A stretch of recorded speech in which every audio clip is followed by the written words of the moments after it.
Est-ce qu'une bonne majorité d'entre vous est là?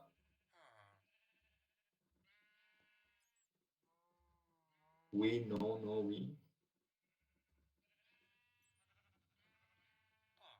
Voilà.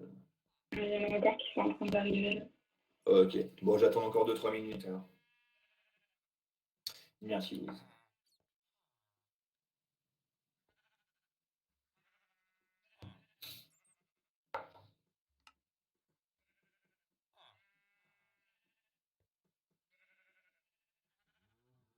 Alors, est-ce que certains d'entre vous ont fait les TP de BDS avec Monsieur Antoine?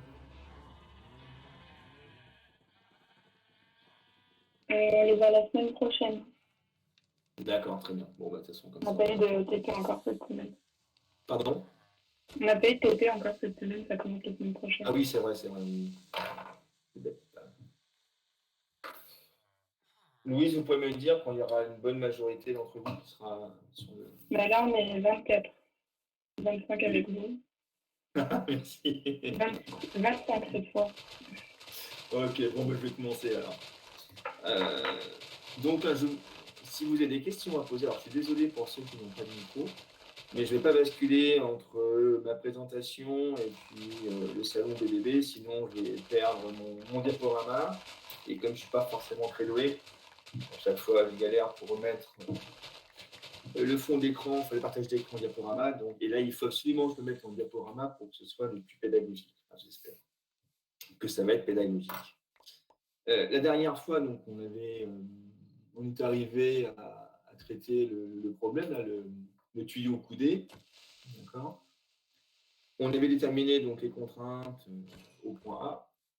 On avait déterminé également les contraintes principales, donc sigma 1, sigma 2 et la direction des contraintes principales avec θ étoile.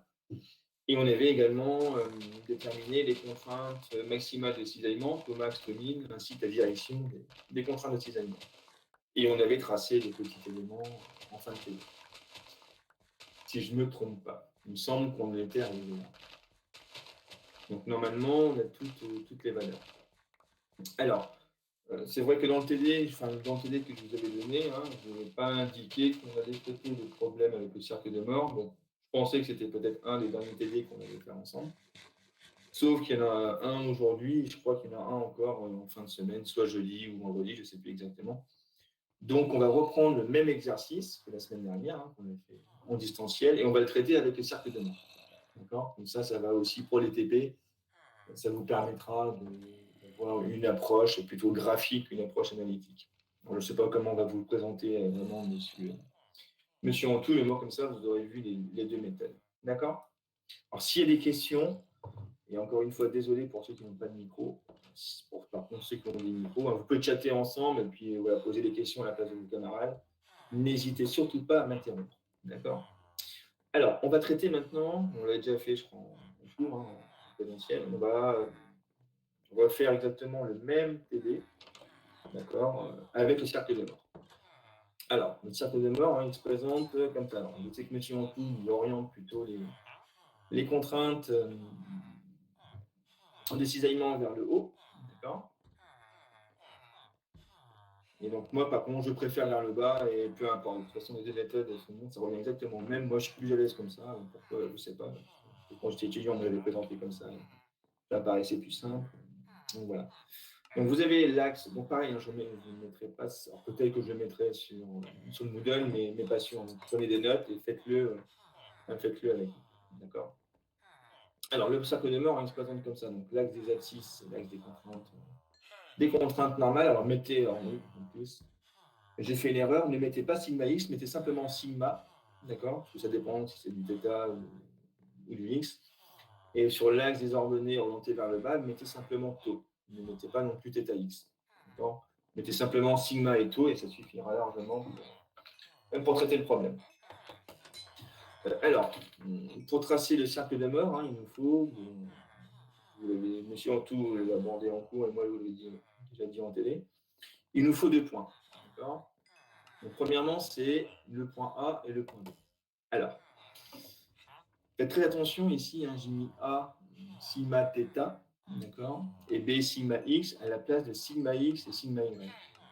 il me semble qu'enfin, c'est même sûr, en fin de TD la semaine dernière, on avait vu on pouvait intervertir les deux axes pour retrouver les cas classiques qu'on voit en cours en TD.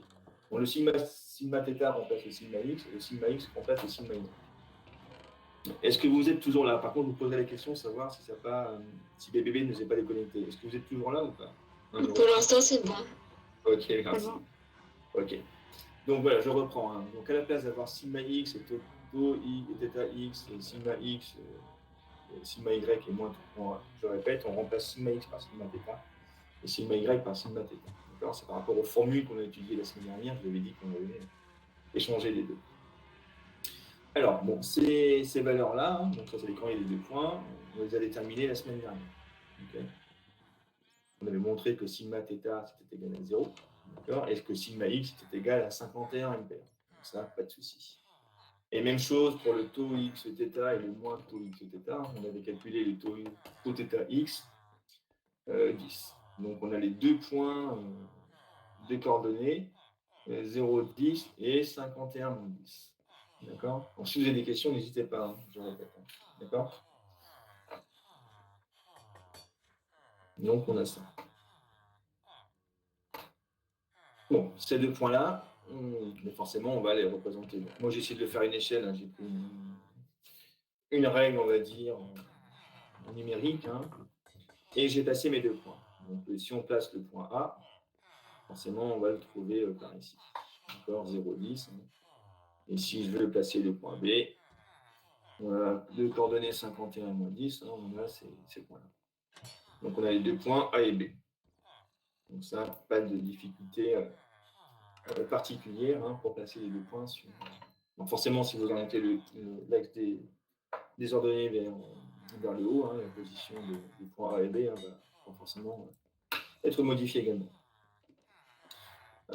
Alors, une fois qu'on a ces deux points, qu'est-ce que l'on fait hein, on trace le rayon, hein, parce qu'on va voir après un cercle. Donc, on trace un segment entre le point A et le point B. Et, donc, forcément, ce segment va couper l'axe des abscisses sigma. Et on note ça en général, on peut noter par des points, peu importe. Moi, j'ai choisi de faire ça. Il n'y a pas de souci sur l'appellation de ce point-là. Donc là, on a le rayon du cercle. Je vous laisse faire un tout petit peu. Donc, je te répète, hein, faites très attention à sigma θ et sigma x. On a inversé hein, le x, hein, ça devient y et le θ devient x. Donc, s'il y a des questions, après, de toute façon, on fera un exercice sur la tablette. Donc, si vous avez des questions, n'hésitez pas à me les reposer. Je vous expliquerai pourquoi. Ce n'est pas la façon la plus judicieuse, mais ça dépend. Alors, une fois qu'on a ce segment AB et qu'on a le centre du cercle, hein, bon, c'est facile de tracer le cercle. Donc, le cercle va passer forcément par les trois points. D'accord? Par A, B. Donc là, on a le cercle de mort, hein, de rayon CV au CA et de diamètre AB.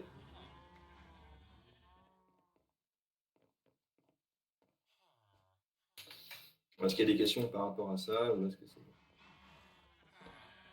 Bon, je le répète, hein, ceux qui n'ont pas de microphone, hein, posez les questions en chat et puis, je sais pas, Louise ou Justine ou d'autres étudiants, hein, prenez la parole à leur place hein, et posez-moi la question. J'essaierai d'y répondre. Ça a l'air bon. Ça a l'air bon? Parfait. Est-ce que je peux continuer? Je ne vais pas trop vite. Là, ce temps, j'ai l'impression de faire les tracés. Alors, maintenant, une fois qu'on a tracé ce cercle, hein, là, on a quasiment fini, hein, j'exagère un petit peu. On sait que le cercle hein, va couper l'axe des abscisses hein, en deux points. Donc, ces deux points, c'est sigma 1 et sigma 2. Donc, ce sont les contraintes principales, maximales.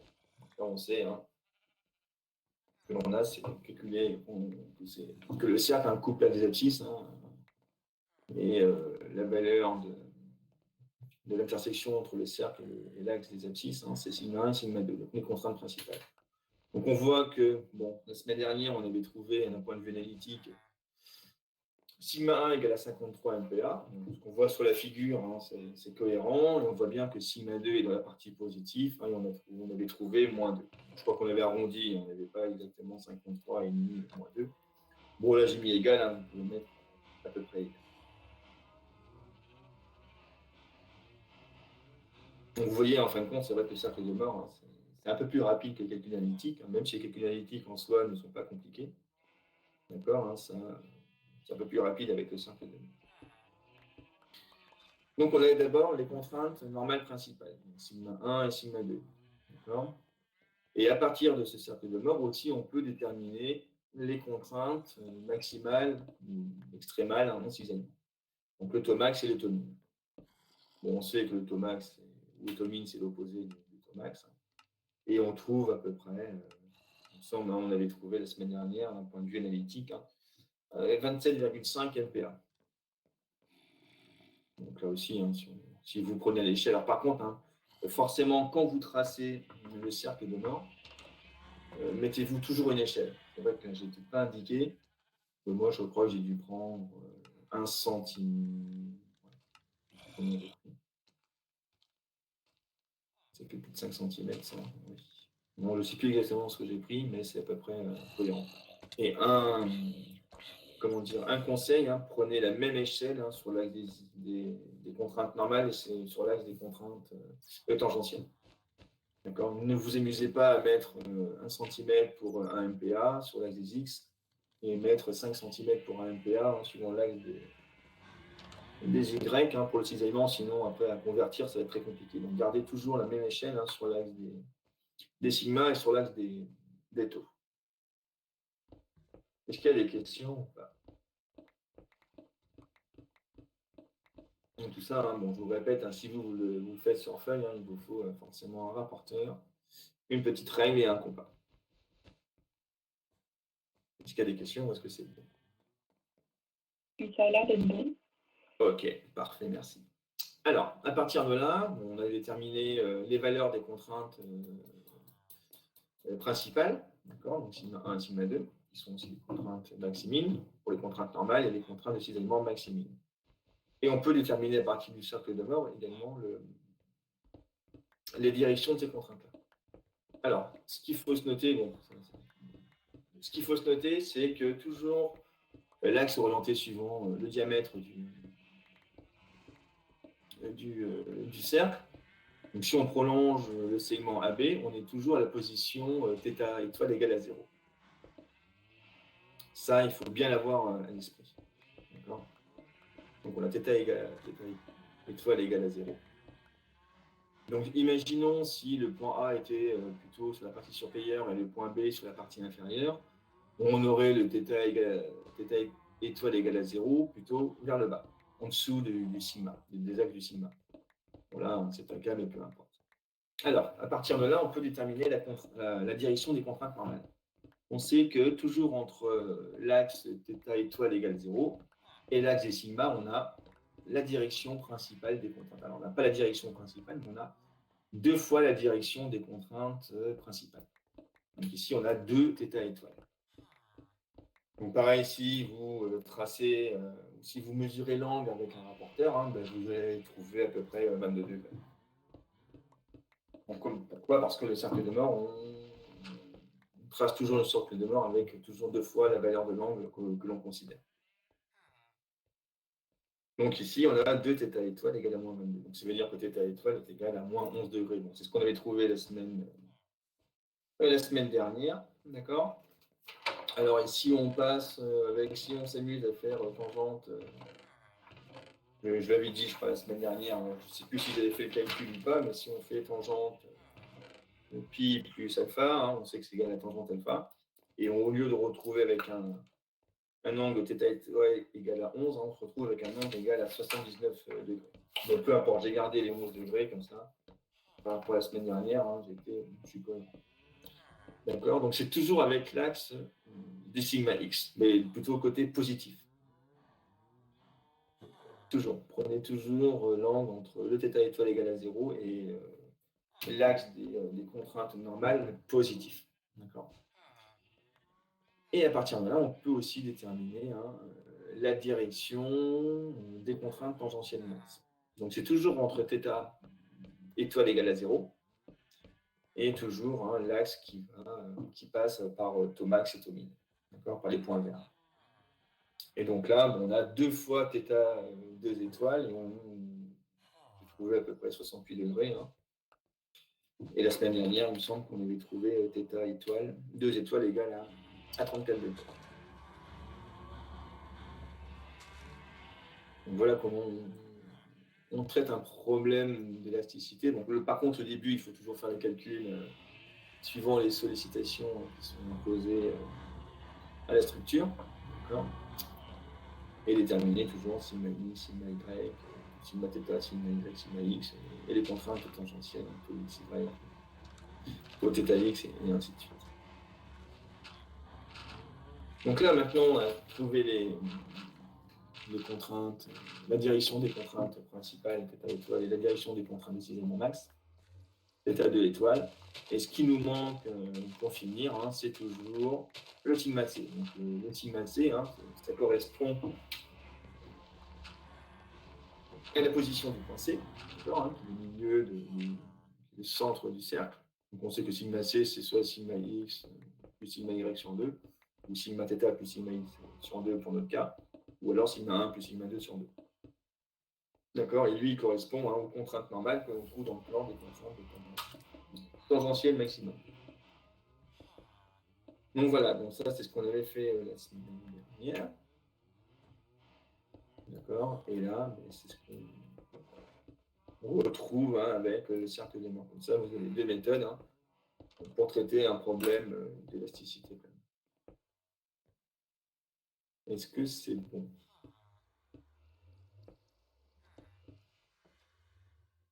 Je pense que ça, je mettrai sur Google, comme ça. Vous téléchargez le PPT, vous aurez les animations en même temps, et ce sera plus simple. Donc je corrigerai, j'enlèverai le sigma, enfin le x du sigma et le θx du taux.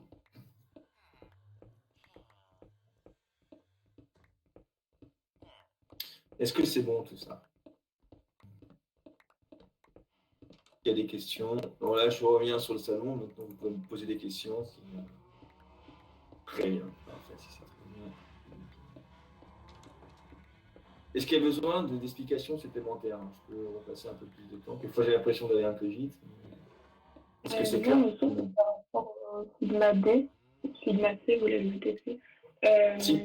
Sigma C. Sur le cercle, en fait, il n'est pas représenté. Le sigma D, alors c'est le sigma C, justement. C'est la même chose. Oui, mais du coup, on ne le représente pas sur le cercle. Ah, mais le sigma C, en fin de compte, sur le cercle, lui, c'est... oui, je ne l'ai pas représenté, mais c'est... vous voyez ma souris ou pas, non? Qui bouge? Non. Non, voilà, attendez. On va mettre...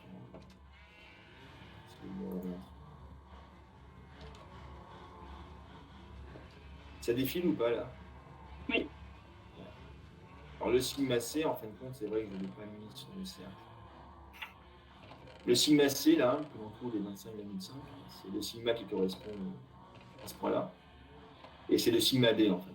Donc ça aussi, je change. Mais j'ai pas votre souris là non plus. Comment? On ne voit pas votre souris là non plus. C'est vrai? Ouais, ou alors c'est moi, mais... Non plus, là? J'avoue, Non. mais non. Ouais, bah c'est normal. Je suis peut-être bête. L'image. Vous voyez le point C Oui. sur le cercle. Ouais. Le sigma C que j'écris en bas là, à droite, 25,5, c'est le sigma C, c'est ça. Donc vous pouvez remplacer le sigma C par sigma D. D'accord? Est-ce que c'est bien compris ou pas? Oui, oui. Ouais. Voilà, le sigma D, en fin de compte, correspond à le centre du cercle. Voilà. D'accord, merci. Bon, je remplacerai, je mettrai C, et puis quand je le mettrai sur le Moodle, je remplacerai un peu tout ça. D'accord? Pour que ce soit plus clair. Ok, merci. Est-ce que c'est bon? Il n'y a plus de partage d'écran là? Si. Ouais, vous êtes là toujours? Ouais. C'est bon? C'est bon. Ouais, ok. Est-ce qu'il y a des questions par rapport à ça? Est-ce qu'il faut que je réexplique encore certaines choses? Ou est-ce que c'est bon pour tout le monde? Moi, j'aurais une question. Oui.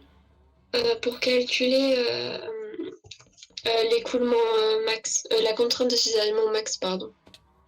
On Par utilise bien. par le calcul ou par le cercle de mort? En fait, j'ai la formule pour le calcul, mais j'arrive pas à faire le lien entre le calcul et la façon dont vous avez pu trouver le résultat. Sur le cercle de mort ou d'un point de vue analytique? Moi, Sur votre cercle. sur le cercle, alors j'ai essayé de reprojeter mon cercle. Est-ce que vous voyez le cercle apparaître ou pas? Oui, Ça défile ou pas du tout? oui, oui, ça défile. Alors, on sait que le sigma max et le sigma min, de toute façon, c'est les extrémités supérieures. Donc, le taux max, il est toujours en bas. D'accord? C'est l'extrémité. Oui. Et le taux min, c'est toujours en haut. Si vous avez orienté l'axe des taux vers le bas comme moi. D'accord? D'accord. Et là, si vous faites comme ça, vous savez que le taux max, c'est toujours les contraintes de cisaillement. Maximale et minimale, elles sont toujours orientées comme ça. D'accord? Donc là, vous lisez après la valeur sur l'axe des taux. Et en gros, on trouve à peu près un 27 et 27,5. Alors, c'est peut-être pas aussi précis que le calcul analytique, mais c'est comme ça. Est-ce que j'ai répondu à votre question ou pas? Ouais, mais en fait, c'est juste de la lecture Ah oui, là, le taux bête, min, le entre taux guillemets. max. Alors, quand on fait des cercles de mort, il faut savoir placer essentiellement le point A et le point B. Alors, par contre, il ne faut pas se tromper dans le sigma θ, sigma x et sigma y, sinon vous faites n'importe quoi. D'accord? Donc là, D'accord. il faut bien être précis, comme on a les coordonnées du point A et du point B. Une fois que vous avez placé votre point A et votre point B, vous tracez le segment AB, ça vous donne le point C qui est le centre du cercle, et vous tracez votre rayon. D'accord? D'accord. Et après, vous avez sigma 1 et sigma 2 qui va couper l'axe des abscisses, l'axe des sigma. Et vous avez le taux min et le taux max, qui sont les points supérieurs et inférieurs du cercle de bas. Tout D'accord. simplement. Et c'est toujours comme ça, Merci. il n'y a pas à se tromper. C'est bon? Oui, merci. Ok. Est-ce qu'il y a d'autres questions? Mais en fait, monsieur, plutôt que de Oui. faire tous les calculs, si on trace correctement notre cercle, on peut tout retrouver. Pardon? En fait, plutôt que de faire tous les calculs qu'on a fait, si on fait correctement le cercle, c'est possible de retrouver les valeurs, en fait, ou pas? Ah ben bien sûr, c'est exactement la même chose. D'accord. Ah Ok. oui, donc ça, c'est deux méthodes qui sont différentes. Une méthode analytique, et ça, c'est la méthode graphique. Voilà, tout simplement. D'accord. Et juste Ok. les coordonnées de A, on les trouve comment? Ah Et oui, les c'est coordonnées de bon, base, ça je y les ai est. marquées là. C'est sigma θ et taux x. Oui, oui, oui, X. j'ai regardé. C'est bon? Oui, c'est bon, merci. Donc ça, c'est important par contre, parce que là, si vous vous trompez dans les coordonnées, forcément, votre cercle va être faux. Oui. D'accord? Donc là, il faut vraiment. Par contre, c'est vrai que ce matin, j'ai regardé un peu les énoncés. C'est vrai que souvent, le θ est orienté vers le bas, et ça porte à confusion. Et l'année prochaine, j'essaierai de. Je demanderai à M. Antou qui refasse le schéma et qu'on oriente le θ vers le haut. Et comme ça, il n'y aura aucune ambiguïté, parce que si vous interchangez le sigma θ avec le sigma x, par contre, vous n'allez pas retrouver les mêmes résultats. Je me suis amusé à le faire, il faut faire très attention à ça. D'accord? Donc ça, c'est très, très, très, très, très important. Bon, en général, Il y a oui. Thierry qui demande pourquoi il y a deux valeurs de delta étoile. Je pense qu'il veut dire θ. Deux valeurs de θ étoile. Alors, je rebascule. Un avec une étoile et l'autre avec deux étoiles. Ouais. Si on regarde le. Pardon. À chaque fois, je suis obligé de relancer, c'est pénible. Mais bon. Donc là, celui qui apparaît, c'est θ étoile. Donc celui-ci, on voit bien que c'est un θ étoile. Et l'autre en vert, c'est θ 2 étoiles. D'accord? Donc le θ étoile, c'est la direction pour les contraintes principales, sigma 1 et sigma 2. Et le θ 2 étoile, c'est la direction des contraintes maximales, taux max et taux min. D'accord? Et là, on passe En fait, il toujours. a mis une et Comment? de 0 et l'autre, il a mis une et de 0 et l'autre c'est de moins 11. Et l'autre, c'est 2. Moins 11. Il ne comprend pas pourquoi il y a un θ étoile égal à 0 et l'autre qui est égal à moins 11. Le θ étoile égal à 0, en fin de compte, veut dire que c'est cet axe-là. D'accord? Ça, c'est l'origine, en fin de compte. Ici, c'est θ étoile égal à 0. D'accord? Ce qui est en pointillé, en petit but, là, le segment, si je prolonge mon segment AB, c'est la référence. Donc, si c'est ma référence, je peux dire que l'angle ici, il vaut 0. Tout simplement. θ étoile vaut 0 hein, sur le segment ou sur la droite qui passe par AB. Et donc, si maintenant je vais de AB vers sigma, d'accord, je vais trouver 2 θ étoiles. Et si je vais de AB vers, vers Thomine, là, je vais trouver 2 θ, 2 étoiles. Mais la θ étoile égale à 0, je veux dire qu'ici, c'est l'origine. C'est ma référence. Est-ce que c'est M. Elmi qui a posé la question, c'est ça? Non. C'est M. Yé.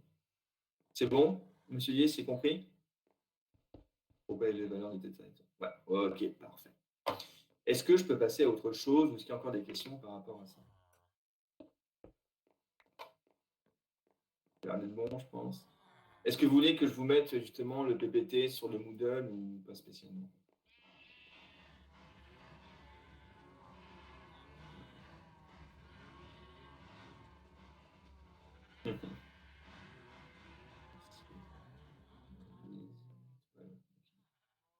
Donc c'est bon, est-ce que non, vous m'entendez ou pas? Oui, Oui, oui, on vous entend. Ouais. Alors, est-ce que vous voulez que je mette sur le Moodle ou pas le PPT là? Pour le cercle de mort ou c'est pas nécessaire? Bon, en même temps, ça coûte rien de le mettre. Une question qui est un peu bête. Alors, bon, on a fini avec cet exercice-là. Donc, je ne vais pas changer mon écran, je vais changer le partage d'écran. Donc, je sais ce partage d'écran et maintenant, je passe sur ma tablette. Laissez-moi 2 minutes pour la lancer.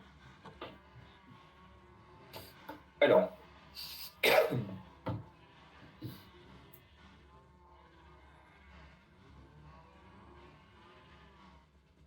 je fais ça.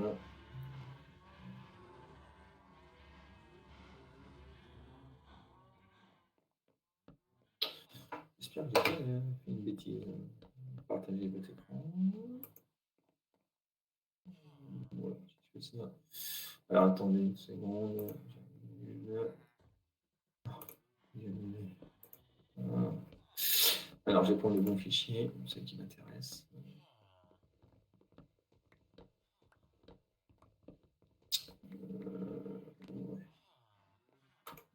Ça. Est-ce que je peux... Alors, excusez-moi. Donc, je vais faire ça. Je vais reprendre. Je reprends l'exercice de la semaine dernière. Alors, si je bascule.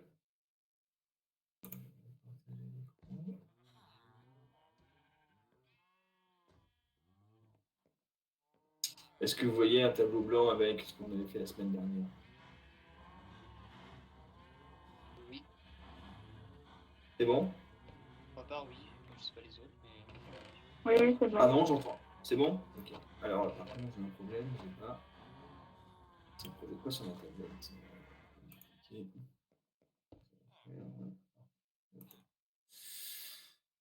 Ok. Alors, on va faire maintenant. Est-ce que vous avez des sujets d'EDS avec vous? J'espère. Bonsoir. Non, c'est bon. Ça marche. Ok. Alors, je vais prendre un nouveau fichier.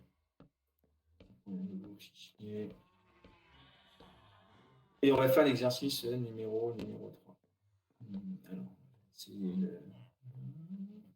ajouter une image. Alors.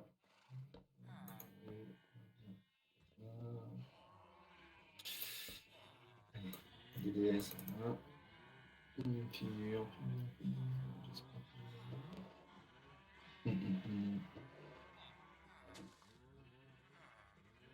Est-ce que vous voyez la figure apparaître sur votre écran ou pas?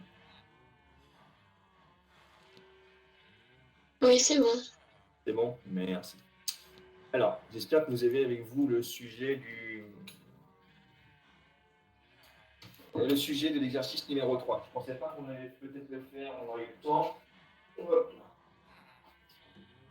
Donc là, c'est l'exercice... Non, l'exercice 4, pardon, excusez-moi, c'est pas 3, mais c'est le 4. Ok.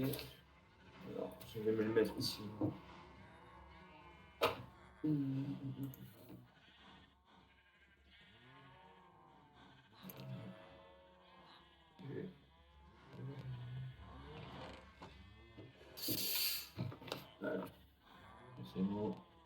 BD. Qu'est-ce que j'ai fait? Tout le monde a le sujet avec lui.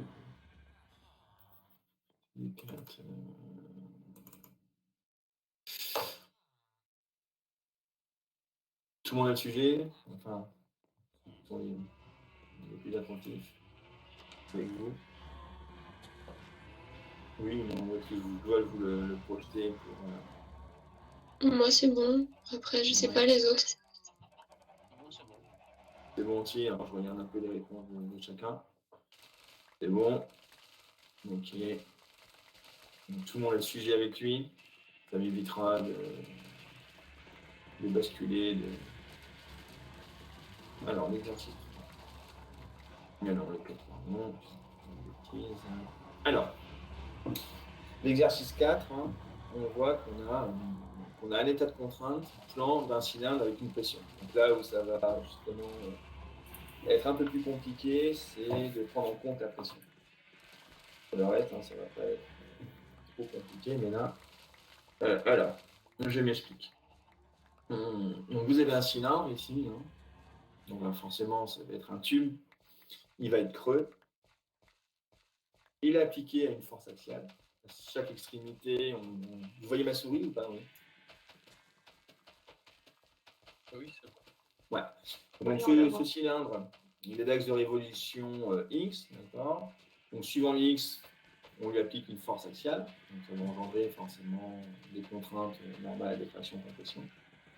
On lui impose aussi autour de l'axe X de la torsion, d'accord? Donc ça va engendrer forcément des contraintes de cisaillement dans le plan X θ, d'accord? Et il faut s'imaginer qu'à l'intérieur, j'ai la pression. D'accord. Donc c'est là où ça va un peu être. On rend l'exercice un peu plus difficile. Hein. Donc forcément, c'est un tube qui est creux. Bon, par contre, chaque extrémité est fermée. Donc, sinon, la pression n'arrête pas. Et donc, je vais avoir la pression à l'intérieur de mon tube. Donc ça veut dire que je vais venir. Mon tube va gonfler. D'accord. Autour de X, il va gonfler de manière, on va dire, homogène. Et en même temps, la pression va venir appuyer à chaque extrémité. Donc ça va l'allonger encore plus. Est-ce que je me suis fait comprendre? Ou est-ce qu'il faut que je fasse peut-être un schéma pour être un peu plus pédagogique? D'accord. En gros, hein, si je fais une coupe, si je vais essayer de vous expliquer, hein, imaginons qu'on fasse une coupe, stylo un peu trop gros.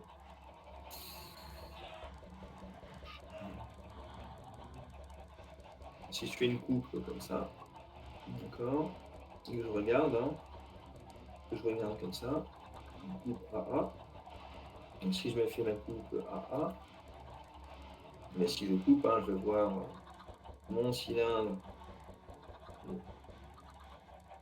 Monsieur, Oui. pourquoi le torseur de T est dans le même sens? Comment ça? Comment dire? Les deux flèches? Tourne. Oui. Bon, alors ça, c'est une erreur de ma part. Hein. Là, il faudrait peut-être que la flèche ici soit plutôt là, c'est ça? C'est ça, monsieur Yé? Je crois. Oui. C'est ça, oui. Oui, la flèche ici, bon, je l'ai fait rapidement, hein, le schéma. La flèche, elle n'est pas là, mais elle est plutôt ici. Sinon, ça va tourner dans tous les sens. Ça va tourner, il n'y aura pas de tension. Donc, monsieur Yé a raison, hein, je changerai ça aussi. J'ai mis là, mais non. En compte, la flèche, elle n'est pas là, mais elle est là. Ok? Ok. C'est bon, monsieur Yé? Oui. Ok. Bonne remarque. Donc là, c'est mon cylindre qui est creux, hein, c'est comme ça. Et si je représente la pression, d'accord, ben, ma pression, elle va agir comme ça, hein, d'accord. Elle va agir partout. Elle va agir comme ça. Donc ça va venir, en gros, hein, ça va venir faire gonfler mon cylindre, hein, d'accord. Donc je vais avoir des contraintes qui vont, ok. Et en plus, hein, ça va venir pousser comme ça aussi également, pour chaque extrémité. Donc là, on va voir des superpositions de contraintes, hein, et c'est ça qui est intéressant dans cet exercice-là. Donc tout ce qui est en rouge, c'est pression.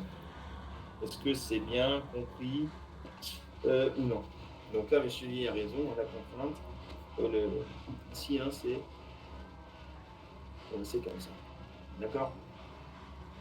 Est-ce que c'est bon ou est-ce qu'il y a des questions? On va prendre le temps, de toute façon, ça, on devra passer à l'examen. Et en plus, je n'aurai pas besoin en TP avec mention. Est-ce qu'il y a des questions par rapport à ça? N'hésitez pas. Ou est-ce que c'est bon?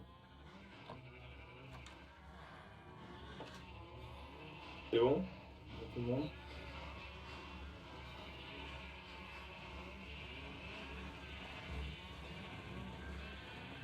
Ça a l'air, donc là, Ça a l'air d'être bon. ça a l'air d'être bon. Ouais. Donc là aussi, hein, si je fais le X est vers là, hein, donc là, hein, je vais avoir ce qu'on appelle mon θ, il va être comme ça. C'est une circonférentielle, comme ça. D'accord? Et le X, hein, c'est celui qui est perpendiculaire à l'écran de l'ordinateur. Ok? Alors, on va faire un petit récapitulatif. Et on va essayer de voir hein, ce que ça va engendrer comme type de contrainte.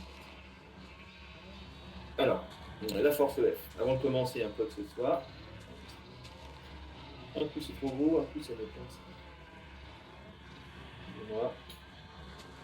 Alors, F, la force F. On va dire hein, identification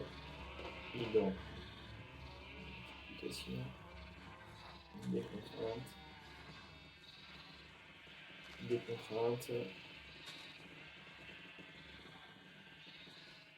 d'accord, dû à F, à la force F,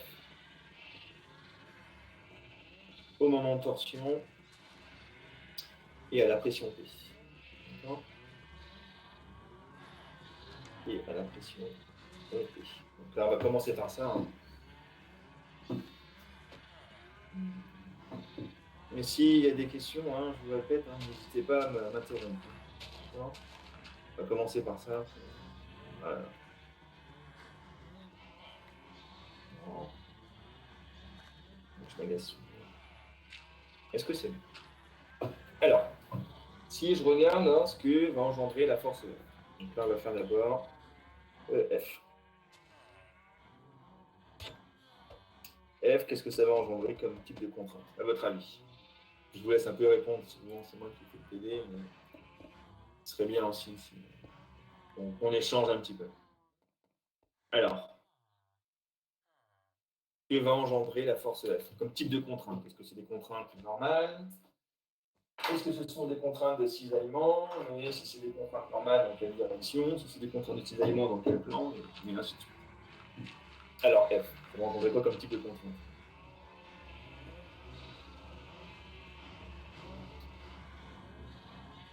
Je vous écoute. Des contraintes normales ou le cisaillement?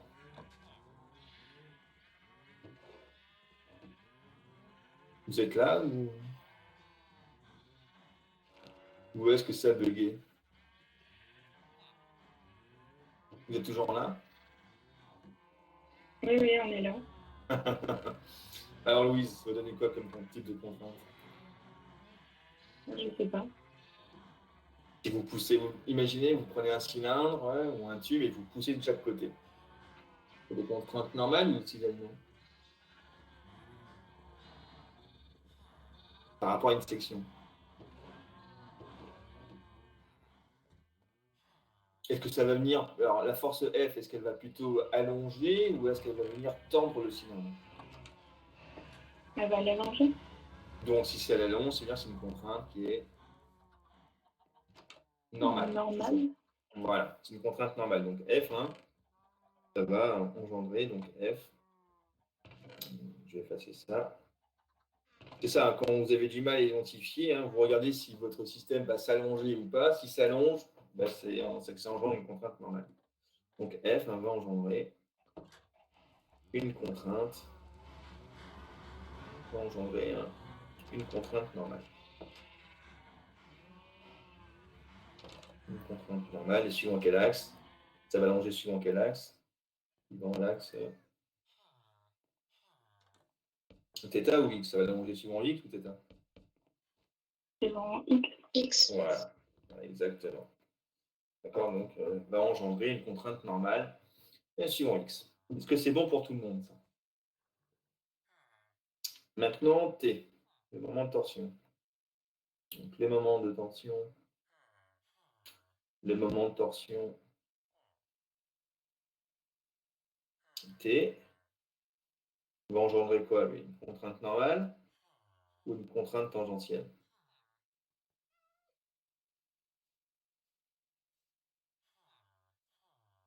Si je regarde ma figure ici, là, quand je vais appliquer un moment de torsion, ça va venir plutôt le allonger ou tordre mon cylindre? Mais là, ça va être tangentiel du coup. Voilà, ça va tordre mon cylindre, donc ça va engendrer une contrainte tangentielle. Est-ce que c'est bien compris tout ça? Une contrainte tangentielle. D'accord. Donc dans la direction X, toujours. Enfin, suivant la normale X, pardon, excusez-moi. Je vais vraiment être cohérent. Rigoureux. De normale X. Dans la direction Y. Θ plutôt. Dans la direction θ. Dans la direction θ.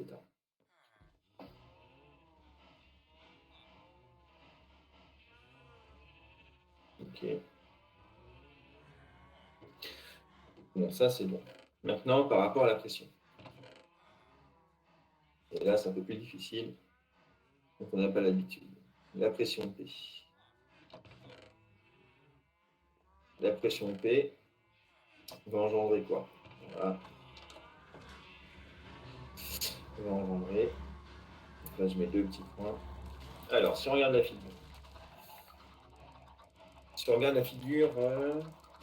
Bon, je vous laisse copier peut-être.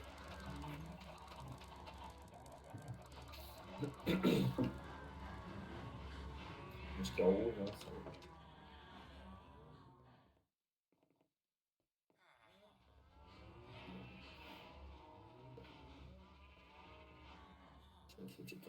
okay.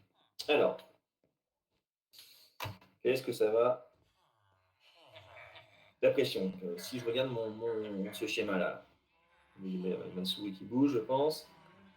Si vous regardez ce schéma-là, d'accord, hein, j'ai θ qui est comme ça, donc ça veut dire qu'à un moment, ici, je peux dire que c'est. À un moment, je peux dire que là, c'est comme si j'avais. C'est comme si j'avais ici, on va dire Y, d'accord, et c'est comme si là, j'avais Z vers le haut, d'accord.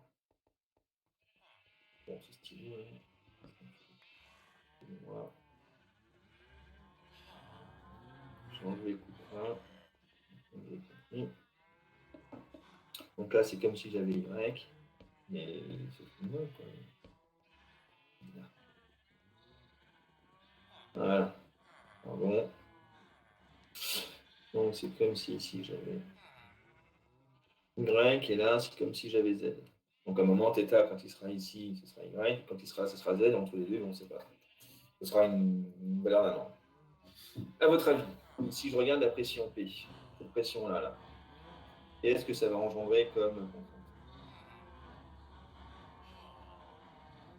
Est-ce que ça va faire tordre mon cylindre, ça va le faire gonfler, ça va le faire allonger, ça va le faire quoi? Si je regarde ça.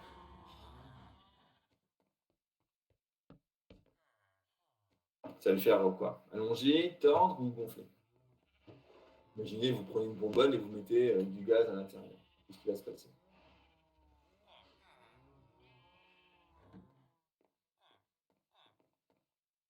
Voilà. Vous êtes avec moi ou pas? Il y a Clément et Aurore qui disent que ça va le faire gonfler. Que ça va le faire gonfler. Gonfler. Très bien. C'est ce que je viens de voir. Très bien. Monsieur Noyac et monsieur. Donc ça va le faire gonfler. Donc si ça le fait gonfler, ça va engendrer quoi comme type de contrainte? Une contrainte plutôt normale ou une contrainte tangentielle? Ça gonfle. Est-ce qu'il va s'allonger suivant la circonférence ou est-ce qu'il va se tendre?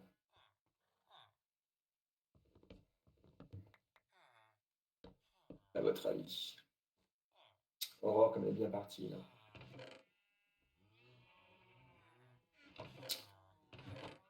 Ou Justine, allez-y. Une contrainte normale, voilà. Ça va le faire gonfler, donc ça va engendrer une contrainte normale. Ok, donc là, ça va engendrer une contrainte normale. Donc une contrainte. Ça va engendrer une contrainte normale. D'accord, suivant θ. D'accord? Alors pourquoi suivant θ? Ben, si je regarde ici mon schéma, hein, et que je prenne ce point-là, ce point-là, ce point-là, ce point-là, n'importe quel point autour, hein, oui, il va se déplacer comme ça, mais la pression va faire que ça va gonfler, donc cette partie, tous ces points-là vont aller vers l'extérieur. Donc ça va faire. Donc c'est une contrainte normale, on voit bien suivant θ. Donc quand c'est ici, ben, c'est suivant Y, quand c'est là, c'est suivant Z, mais entre les deux, hein, si je prends ce point-là ou celui-là, ben, c'est suivant θ. C'est pour ça qu'on dit que c'est suivant θ. Alors, c'est pas le tout. Maintenant, donc une contrainte, donc je vais le mettre normal. J'avais écrit. Donc c'est une contrainte normale. Et suivant θ. D'accord? Suivant θ. Ok. Ok. Parfait. Et c'est pas le tout. Pourquoi? Parce que, comme je vous le disais tout à l'heure, si je reviens ici sur le schéma de gauche, et si je regarde mes petites flèches rouges là, que je vais dessiner, hein, celle-ci, hein, ben, comme la pression, elle va aussi pousser hein, les extrémités de mon tube vers l'extérieur. Donc, je vais aussi, hein, ça va aussi engendrer ben, forcément une contrainte normale suivant l'axe X. D'accord? Et donc, une contrainte normale suivant l'axe des X. Donc, en tout, hein, je vais avoir ben, une, deux, d'accord, 3 et 4 contraintes. Alors, ce que je vais faire, ces contraintes, je vais les nommer tout de suite. Comme ça, je ne vais pas. Je vais les nommer en rouge. Donc, celle-là, on l'appellera sigma X, comme c'est une contrainte normale, donc c'est sigma. Sigma X dû à F. Ça, on ne trompe pas. Ça, c'est une contrainte, on a dit, une tangentielle X θ. D'accord? On va dire dû à T, dû à la tension T. Ça, c'est une contrainte normale suivant θ, donc c'est avec sigma θ dû à la pression. D'accord? Et celui-ci, c'est sigma X, d'accord, suivant dû à la pression également. Donc vous voyez bien que j'ai 4 contraintes à calculer. Est-ce que c'est bon ou est-ce qu'il y a des questions? N'hésitez pas, surtout. On va prendre le temps. Hein, s'il y a des questions, hein, n'hésitez surtout pas.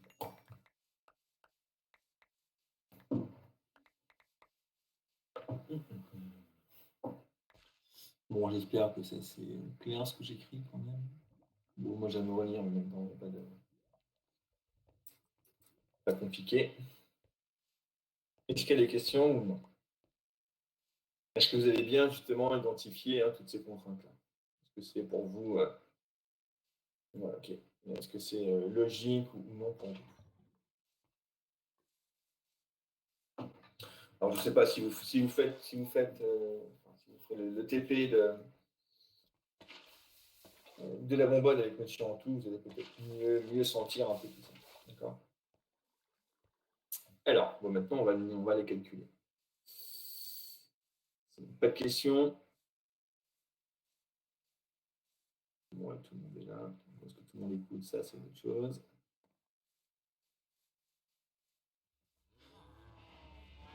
Est-ce que je peux continuer?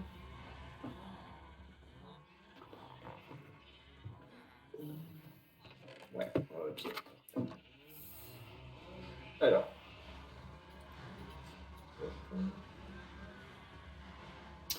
On va calculer maintenant les contraintes. On va calculer. Je peux désigner un peu. Ça permettra de l'identification des contraintes. Donc maintenant, calcul des contraintes. Voilà. On calcule des contraintes. On calcule des contraintes. Donc là, vous avez bien vu aussi, hein, je ne l'ai pas précisé, hein, c'est une erreur de ma part. Il n'est pas nécessaire hein, de faire le torseur de cohésion, on n'a qu'un tronçon. D'accord, on n'a qu'un tronçon. En plus, on n'a pas de flexion, donc tout est constant, on va dire, sur l'axe. Et que ce soit la position hein, d'un point sur mon cube, hein, on a toujours les mêmes contrôles. Alors, pourquoi on n'a pas de flexion? Du moment qu'on n'a pas de flexion, il n'y a pas besoin de faire le torseur de cohésion. Alors, on va commencer par le calcul de sigma x dû à la force F. Alors, ça, c'est une sollicitation. Hein. Je ne vais peut-être pas indiquer en haut. Ça va engendrer une contrainte normale suivant x. Hein. Et là, je vais mettre plutôt, je vais rajouter quelque chose. Ça sera mieux peut-être pour vous. Ici, on va dire c'est la fraction. D'accord.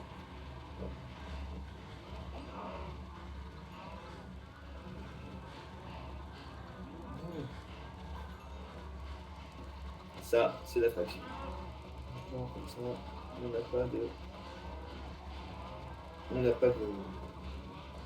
D'accord.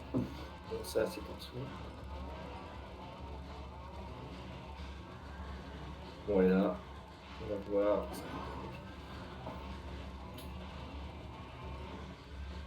Alors, comme c'est la tension, la fraction, pardon, forcément, hein, la force, la contrainte est égale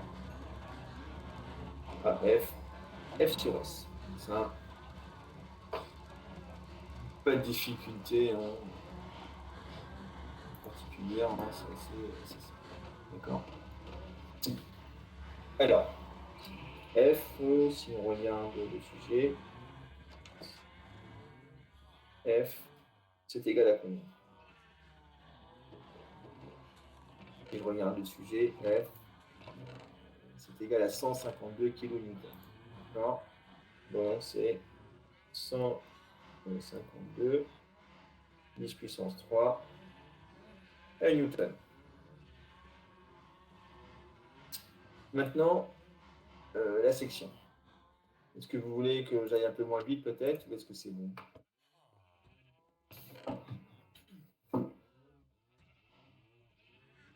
Ça va, c'est pas trop rapide? Ça va, ça va. C'est bon, monsieur Duroy? Oui, oui, ça va. Ok. Monsieur Maya qui va nous répondre aussi. J'attends sa réponse. C'est bon. Parfait. Alors, si je reviens ici, je me dis.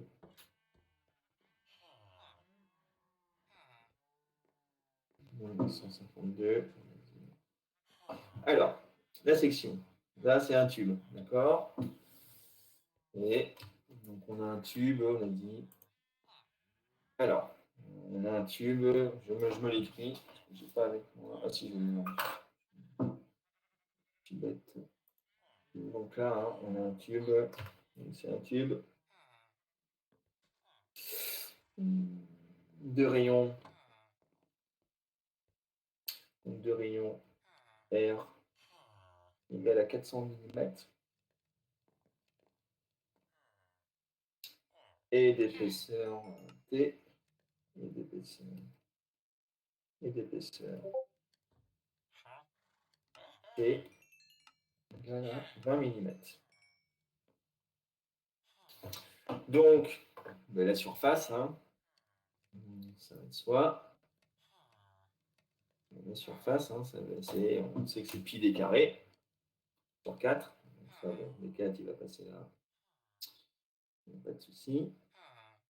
D'accord. Et puis, par contre, hein, c'est le diamètre extérieur au carré moins diamètre intérieur au carré. D'accord. En tout cas, je le répète, hein, ça revient ici. Donc, ça me fait 4, un facteur de 152, 10 puissance 3. D'accord, sur pi. Donc, le diamètre extérieur, comme on a un rayon de 400, ça me fait 800. Donc, sur le rayon, j'enlève deux fois l'épaisseur, donc ça me fait 40, donc ça me fait moins 760 et au carré. Est-ce que tout le monde est d'accord avec ça? Et donc là, j'ai fait le calcul et on trouve un sigma x de f, hein, on trouve à peu près, je vais faire le calcul. Donc on a 4 fois 152 puissance 3.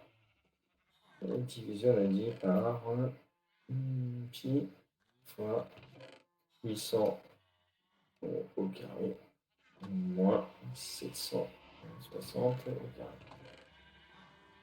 Et on trouve une contrainte de 3,1.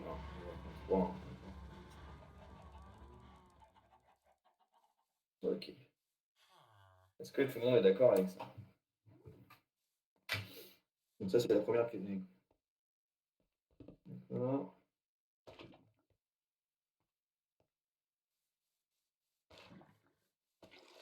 Ça, c'est la première contrainte. Alors, je dézoome un peu, peut-être.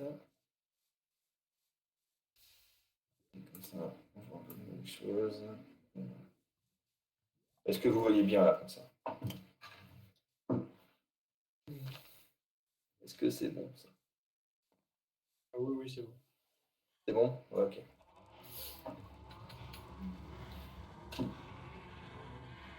Vous m'avez l'air tous fatigués, non? Moins en train que la semaine dernière. Vous avez les courses là, tout à l'heure?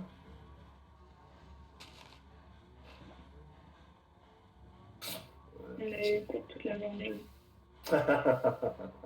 Ça se sent. Ah, c'est vrai que suivre des cours en plus par visio toute la journée, je vous l'accorde, c'est pas ce qu'il y a de plus pédagogique et de plus reposant. Donc on lit tout doucement, on arrêtera vers moins 10, moins 5. Il n'y a pas de souci. Est-ce qu'il y a des questions déjà par rapport au calcul de sigma de f? Est-ce que c'est bon pour tout le monde? Ça va. C'est bon? Donc voilà. Je vais surligner ça. Ça va vous empêcher de vous endormir. Découvert. Donc ça, c'est bon. D'accord? Je regarde s'il y a des questions. Non, c'est pas du tout ça. Donc on a eu cours depuis hyper 30 monsieur Lefoy, je comprends. Pourtant, avec les collègues, on s'était dit de ne pas vous mettre des cours toute la journée, mais apparemment, on n'a pas écouté. Ok, c'est bon. Donc si c'est bon, je vais passer à la suite. Alors, maintenant, on va calculer la contrainte tangentielle. D'accord? Donc ça, j'aurais écrit. Donc ça, c'est contrainte normale. Contrainte normale. Contrainte normale suivant x. Suivant x du f.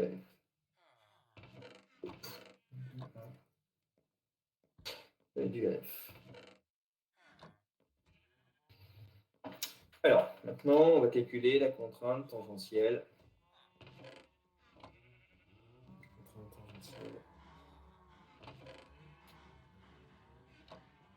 Taux de x θ. Donc ça, dû au moment de tension. Taux de x θ dû au moment de tension, donc dû à t. Dû à t. Donc comme c'est de la tension, la formule, on va donner maintenant. C'est mt sur I0 fois R. Fois ρ, fois R, ça va exactement. D'accord? Donc là, donc mt, on sait que c'est. Alors mt, je ne sais pas la valeur, c'est combien mt? Le moment de tension, c'est 200 kN net. D'accord? Donc si c'est 200 kN net, donc c'est 200, donc 10 puissance 3 pour mettre en newton, et encore 10 puissance 3 pour mettre en millimètres. Donc ça me fait 200, 10 puissance 6. Ok. Donc I0,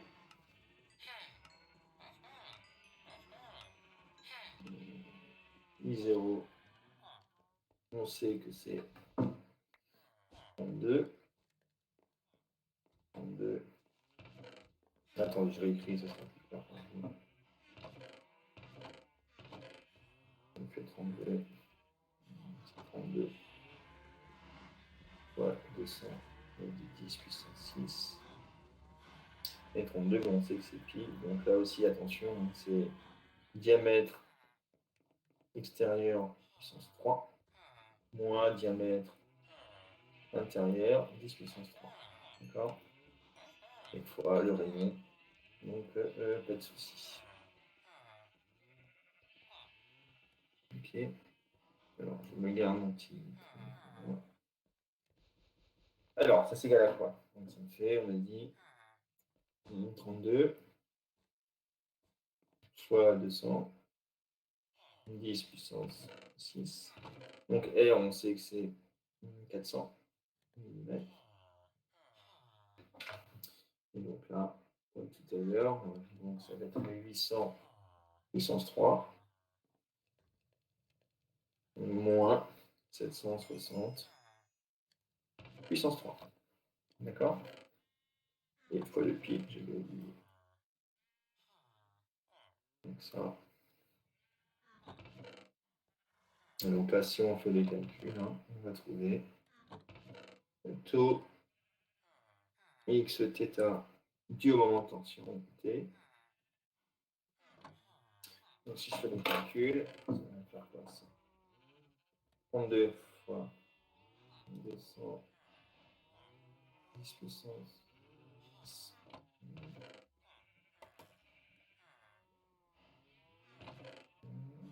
fois 400 divisé par pi fois 800 puissance 3 moins 160 puissance 3. Bon, un truc qui est bien. Des bêtises. Ouais, c'est ça.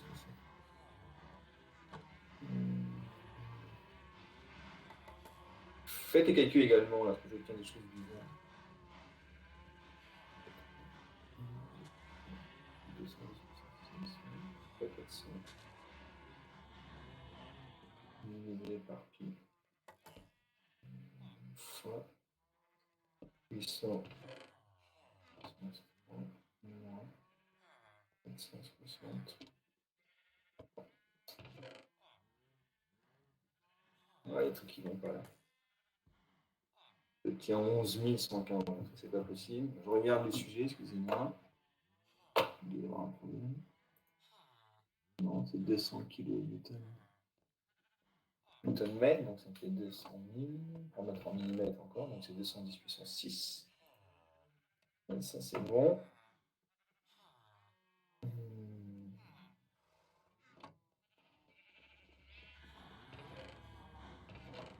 Voilà, il y a un petit. Est-ce que c'est moi qui tape mal les choses? I0.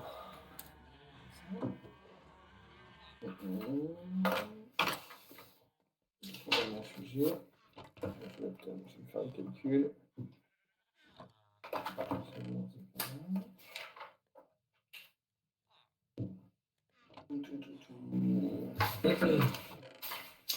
Alors, là, il y a un problème. 2 fois 200, on prend, fois 400. Il y a 400 mm. Divisé par pi.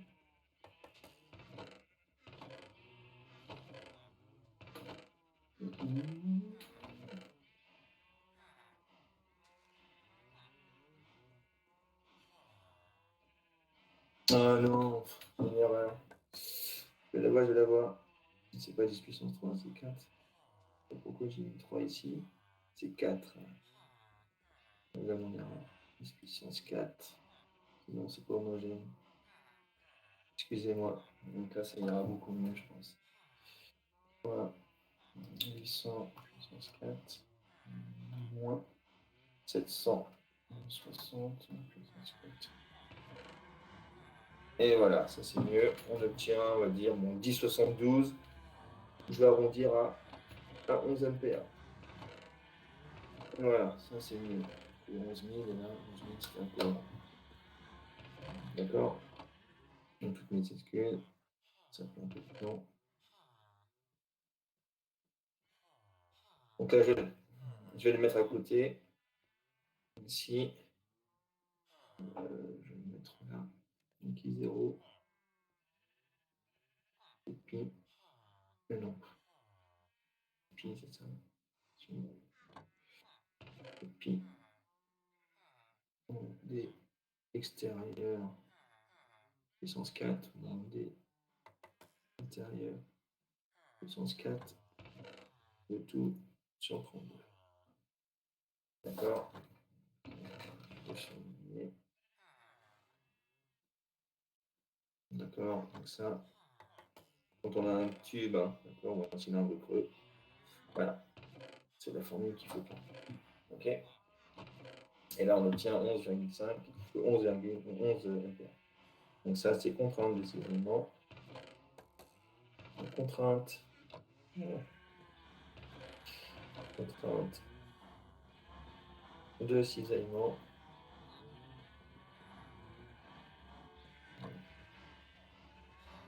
Du AT. AT. Voilà. Est-ce qu'il y a des questions par rapport à ça? Ou est-ce que c'est bon? Et...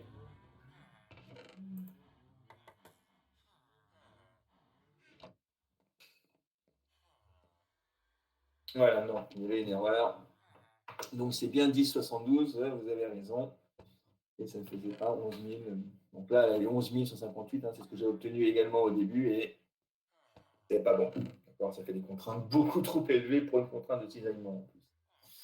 Et l'erreur, elle est là, parce que là, j'ai mis 10 puissance 3 alors que c'est 10 puissance 4. Est-ce qu'il y a des questions par rapport à ça? Non. Ok. Alors maintenant, on va calculer les contraintes de la pression. Là, vous allez voir, c'est moins rigolo. Je vais mettre. Bon, je fais comment? Donc, calcul des contraintes. Est-ce que ça c'est clair pour vous là? Est-ce que c'est pas trop le brouillon? Est-ce que c'est assez. Ouais. Donc là, calcul. Donc sigma x. Sigma x, c'est du. On va plutôt commencer par θ. Vous allez voir pourquoi. Sigma θ. Sigma θ du AP. Alors, vous allez voir que ça, c'est pas si simple que ça. Donc là, je vais mettre un trait. D'accord, pour bien séparer, hein, parce que c'est un peu particulier et voilà, vous n'avez pas l'habitude encore. Pour ça, je vais télécharger une figure. J'espère que je vais la retrouver très rapidement. Alors, je vous laisse un peu. Et j'espère que je vais la retrouver facilement, comme je viens de vous dire. Je vais gagner tout ça. Voilà, TD. Est-ce que j'ai des choses? Donc, alors, le fichier PowerPoint, je vais le retrouver. C'est une concentration. Alors,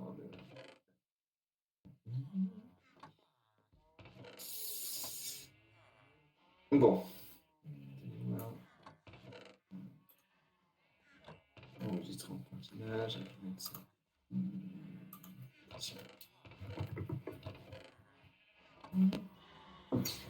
Alors, je vais le mettre ici et je vais insérer image.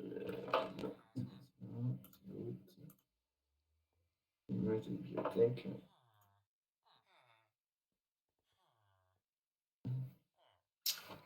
Alors, donc ça. Mince, c'est quoi? Non.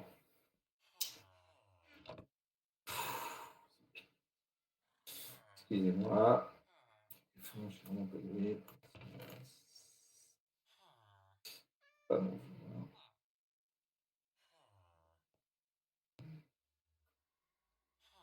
Oh, mais c'est pénible, ça. Voilà. Alors.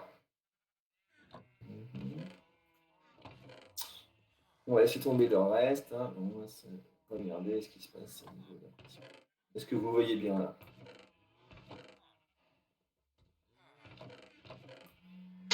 Oui, c'est bon. C'est bon? Alors, là j'ai fait la coupe, hein. C'est comme si j'avais fait en gros la même coupe, je reviens dessus un peu. Là, d'accord? C'est comme si j'avais repris un peu ce schéma-là, un petit fois mieux, je vous l'accorde, et que j'avais coupé. Alors, vous allez voir pourquoi on a fait ça.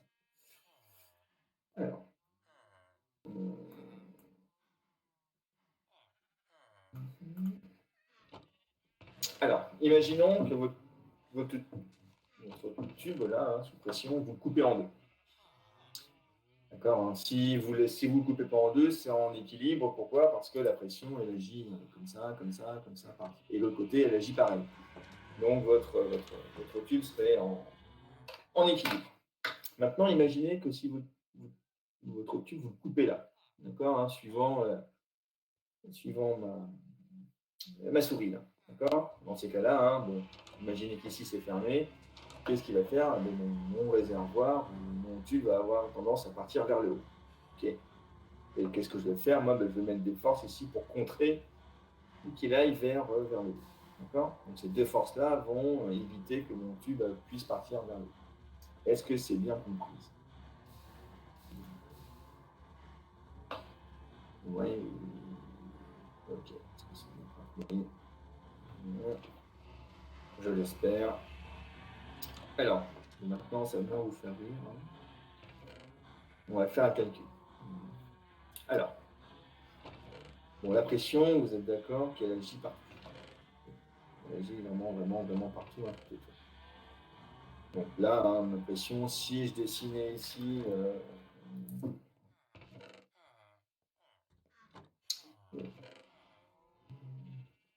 je fais ça. Okay. Si je dessinais partout, hein, je pourrais dire que ma pression, elle agit partout ici. Non, donc ça représente quoi? Ben, ça représente une surface. Donc une surface, en maths, souvent, on dit qu'équilatérale. D'accord? On n'a pas trop le choix. Ah. Alors, pour l'instant, on va laisser tomber un peu ça. Parce que là, c'est une pression. D'accord? Ici, je vais mettre, donc on a vu que j'avais Fθ. Les deux forces qu'on appelle là, c'est Fθ. D'accord? Donc si je regarde, par contre, hein, j'en ai ici, j'en ai deux. J'ai celle-là et celle-là, qui sont indépendantes. Imaginez si celle-là disparaissait, mon tube il va basculer comme ça. Donc, si celle-là qui disparaît, mon tube va basculer comme ça. Donc je suis obligé de mettre les deux, ces deux efforts qui sont indépendants. Donc là, si on dit ici, on note l'axe, si on note ça, l'axe Y, hein, d'accord, on peut dire que c'est 2F θ ou 2FY, hein, peu importe, que j'en ai deux. D'accord? On va se dire suivant Y. Donc en face, il faut que je mette quelque chose qui compense ces deux forces, hein, et ça va être la pression. Alors, donc là, si on réfléchit en termes de contraintes, il faut plutôt réfléchir comme ça. En termes de contraintes, si je veux une contrainte par rapport à une force, comment faire pour, à partir d'une force, si je veux remonter à une contrainte, qu'est-ce qu'il faut que je fasse? J'espère que je me suis bien compris. Ben, on sait que la pression, hein, c'est quoi? C'est une force sur une surface. Donc, ça veut dire qu'une. D'accord? Est-ce que tout le monde est d'accord avec ça? Ouais. Alors, bon. On va laisser ça comme ça pour l'instant. Est-ce que vous me suivez ou pas? J'ai vraiment peur quand même. J'ai peur que. C'est bon ou pas? Ou alors est-ce que vous voulez qu'on arrête là pour aujourd'hui et on reprend ça à tête reposée jeudi matin? Et ça, c'est un peu compliqué. Et j'ai l'impression que vous êtes absent. Ou vous préférez qu'on continue maintenant? Ou on reprend ça plutôt jeudi matin à tête plutôt reposée. Demain, vous n'aurez rien fait. J'attends vos réponses. Ce serait peut-être mieux jeudi matin, parce que là, on commence à être tous fatigués, je pense. Je le vois complètement, et moi aussi, et je vois que vous êtes un peu amorphe. Bah, jeudi, Ouais, on je comprends va les faire autres. De quoi, Louise? Je ne vous ai pas entendu parler. Je pense que c'est une bonne idée. Le reprendre tout ça jeudi matin? Ouais, Ouais, je pense aussi. Arthur Lefoy m'a dit oui. on aura la tête. Oui, pardon. Bon, on va faire ça. Et je peux trouver, voilà, je trouverai peut-être une autre méthode. Sans faire il y a d'autres méthodes sans faire le calcul d'intégral et je pense que je prendrais plutôt celle-là, sinon ça va être compliqué. Ok, bon, on fait comme ça et je comprends, il n'y a pas de souci. Donc, bonne soirée, bon 11 novembre et puis donc à jeudi matin, c'est ça? Merci, vous aussi. Oui. Merci, au Vous revoir. aussi, à jeudi. À jeudi, au revoir. Au revoir.